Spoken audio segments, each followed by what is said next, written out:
বর্তমানে সার্বিক যে পরিস্থিতি দেখা যাচ্ছে যে অন্য যে আরেকটা দল যা বিএনপি নামে পরিচিত, এই দলটা যেভাবে মানুষের নির্যাতন করতেছে, মানুষ হত্যা করতেছে, চাঁদাবাদী সেই ঋণ খেলাপের সাথে সম্পৃক্ত, এই দল দেওয়া নিরাপদ নির্বাচন সম্ভব না।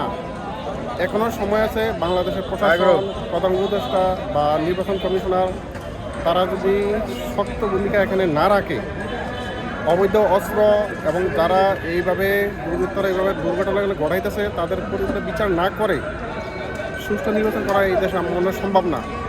এখনো সময় আছে শক্ত ভূমিকা নেওয়ার। পাঞ্জাবের জগতে একটি বিশ্বস্ত নাম, শাবাব এথনিক ওয়্যার। বিভিন্ন দেশে যে শেরপুরে যে জামাতের থানা আমির সেক্রেটারি বাইকে মারা হচ্ছে, এইভাবে নির্মম হত্যার বিচার খুবই দ্রুত করা এবং ওনাকে গ্রেপ্তার করা, যারা হত্যা করে তাদের গ্রেপ্তার করার জন্য আমরা কঠিন প্রতিবাদ করতেছি এবং দেশের প্রশাসনের কাছে আবেদন করতেছি।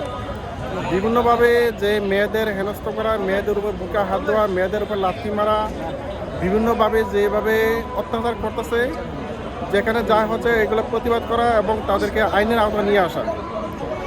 বাংলাদেশ জামাত ইসলাম কারোর উপরে এখন নিজের একটা আইন নিবে না এবং এভাবে কারোর উপরে অত্যাচার করবে না। সম্পূর্ণ প্রশাসনের হাতে ছেড়ে দেওয়া হলো, এই যে প্রশাসনে ওদেরকে আইনের আওতায় নিয়ে আসে।